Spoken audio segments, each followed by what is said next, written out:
বিএনপির চেয়ারপারসন ও সাবেক তিনবারের প্রধানমন্ত্রী বেগম খালেদা জিয়াকে রাষ্ট্রের অতি গুরুত্বপূর্ণ ব্যক্তি হিসেবে ঘোষণা করা হয়েছে এবং বিএনপির স্থায়ী কমিটির সদস্য সালাউদ্দিন আহমেদ আজ গুলশানে বিএনপির কেন্দ্রীয় কমিটির বৈঠক শেষে জানিয়েছেন দ্রুতই দেশে ফিরতে পারেন বিএনপির ভারপ্রাপ্ত চেয়ারম্যান তারেক রহমান। দর্শক, কালের কণ্ঠে খন্দকার আসিফুজ্জামান রয়েছি রাজধানীর এবার কেয়ার হাসপাতালে এবং সেখান থেকে আপনাদেরকে সরাসরি সংযুক্ত করেছি এবং আপনাদেরকে জানিয়ে রাখতে চাই ইতিমধ্যে বিএনপির চেয়ারপারসন এবং তিনবারের সাবেক প্রধানমন্ত্রী বেগম খালেদা জিয়াকে রাষ্ট্রের অতি গুরুত্বপূর্ণ ব্যক্তি হিসেবে ঘোষণা করা হয়েছে এবং আপনাদেরকে আরও জানিয়ে রাখি আজ রাতে গুলশানের বিএনপি কার্যালয়ে অনুষ্ঠিত হয়ে গেছে বিএনপির স্থায়ী কমিটির সদস্যদের বৈঠক এবং সেই বৈঠক শেষে সালাউদ্দিন আহমেদ তিনি জানিয়েছেন খুব দ্রুতই দেশে ফিরছেন তারেক রহমান এবং আরও জানানো হয়েছে বর্তমানে বেগম খালেদা জিয়ার শারীরিক যে অবস্থা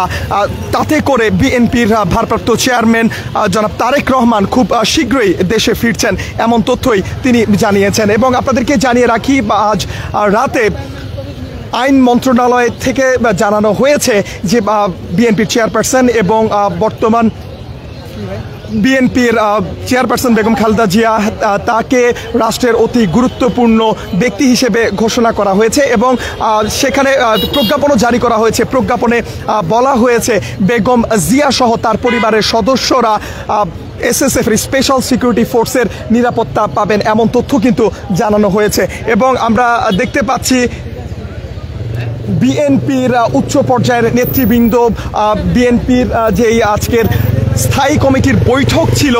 গুলশানে সেই বৈঠক শেষে ইতিমধ্যে রাজধানীর এবার কেয়ার হাসপাতালের দিকে আসছেন এবং আমরা দেখতে পাচ্ছি কিছু সময় পরপর বিএনপির উচ্চ পর্যায়ের নেতৃবৃন্দদের যে গাড়ি সেগুলো রাজধানীর এবার কেয়ার হাসপাতালের ভেতরে প্রবেশ করছে এবং বিভিন্ন সময়ে বিএনপির নেতাকর্মীদের উপস্থিতি আমরা দেখতে পাচ্ছি এবং স্থায়ী কমিটির সদস্য দেখতে পাচ্ছি। আমরা দেখতে পাচ্ছি দলটির মহাসচিব মির্জা ফখরুল ইসলাম আলমগীরকে আমরা দেখতে পাচ্ছি রাজধানীর এবার কেয়ার হাসপাতালের ভেতর থেকে বের হয়ে আসছেন এবং আমরা দেখতে পাচ্ছি বিএনপির মহাসচিব মির্জা ফখরুল ইসলাম আলমগীর তিনি রাজধানীর এবার কেয়ার হাসপাতালের ভেতর থেকে বিএনপি চেয়ারপারসন এবং সাবেক প্রধানমন্ত্রী বেগম খালেদা জিয়ার শারীরিক অবস্থার খোঁজ খবর নিয়ে তিনি প্রস্থান করছেন এবং সে গাড়িটি আমরা দেখতে পেলাম এবং কিছুক্ষণ আগেই তিনি হাসপাতালের ভেতর থেকে বের হয়েছেন এবং আপনাদেরকে যে সংবাদটি জানাতে চাই বিএনপির স্থায়ী কমিটির সদস্য সালাউদ্দিন আহমেদ তিনি আজ স্থায়ী কমিটির বৈঠক শেষে গুলশান কার্যালয়ের সামনে সাংবাদিকদের উদ্দেশ্যে জানিয়েছেন শিগগিরই দেশে ফিরছেন বিএনপির ভারপ্রাপ্ত চেয়ারম্যান তারেক রহমান এবং এর আগে যেই সংবাদটি প্রকাশিত হয়েছে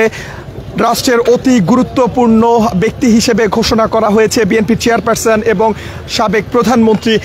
বেগম খালেদা জিয়াকে এবং আজ রাতে গুলশানের কার্যালয়ে বিএনপির স্থায়ী কমিটির বৈঠক অনুষ্ঠিত হয়েছে এবং সাধারণ যে বৈঠক প্রতিনিয়ত অনুষ্ঠিত হয় তেমনই একটি বৈঠক ছিল আজ বিএনপির গুলশান কার্যালয়ে এবং সেখানে দলটির স্থায়ী কমিটির সদস্যরা সেখানে উপস্থিত ছিলেন এবং আজকের সেই বৈঠক শেষে যখন নেতাকর্মীরা বের হয়ে আসছিলেন তখন গণমাধ্যমে কথা বলেন দলটির স্থায়ী কমিটির সদস্য সালাউদ্দিন আহমেদ এবং তিনি গণমাধ্যমে যেমনটি জানিয়েছেন গত বেশ কয়েকদিন ধরেই কিন্তু বিএনপির চেয়ারপারসন এবং সাবেক প্রধানমন্ত্রী বেগম খালেদা জিয়ার শারীরিক অবস্থার যে অবনতি এবং সংকটাপন্ন অবস্থায় রয়েছে সেই সময়টাতে তারেক রহমানের দেশে ফেরা নিয়ে খুব বেশি আলোচনা হচ্ছিল এবং আজ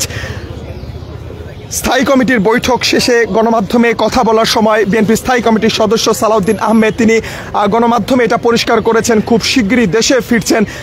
বিএনপির ভারপ্রাপ্ত চেয়ারম্যান তারেক রহমান এমন তথ্যই কিন্তু এখনো পর্যন্ত পাওয়া গেছে। আর আমরা দেখতে পাচ্ছি এই মুহূর্তে রাজধানীর এবার কেয়ার হাসপাতালের ফটকের সামনে বিএনপির বিভিন্ন পর্যায়ের নেতৃবৃন্দ হাসপাতালের ফটকের সামনে অপেক্ষা করে আছেন এবং বিভিন্ন সময়ে বিএনপির পক্ষ থেকে বারবার যেমন ঘোষণা করা হচ্ছিল যেন হাসপাতালের সামনে বিএনপির তৃণমূল পর্যায়ের যে নেতা কর্মীরা ছুটে আসছেন বিএনপি চেয়ারপারসন বেগম খালেদা জিয়ার শারীরিক অবস্থার খোঁজ খবর জানার জন্য তাদের উদ্দেশ্যে বারবার তারা ঘোষণা করে আসছিলেন কেউ যেন হাসপাতালের সামনে ভিড় না জমায়, এতে করে এই হাসপাতালে যারা সাধারণ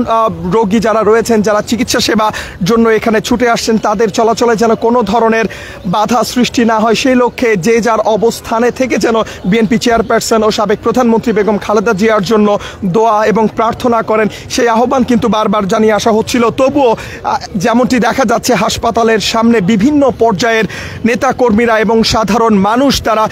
এবারকার হাসপাতালের সামনে এসে উপস্থিত হয়েছেন। এখনও পর্যন্ত অনেকে অপেক্ষা করে আছেন শুধুমাত্র বিএনপির চেয়ারপারসন বেগম খালেদা জিয়ার শারীরিক অবস্থার খোঁজ খবর জানার জন্য। দর্শক, এই ছিল রাজধানীর এবারকার হাসপাতালের সামনে থেকে সর্বশেষ পরিস্থিতি। আবারও আপনাদেরকে সর্বশেষ পরিস্থিতি তুলে ধরতে সংযুক্ত করব কালের কণ্ঠের পর্দায়। খন্দকার আসিফুজ্জামান, কালের কণ্ঠ, ঢাকা।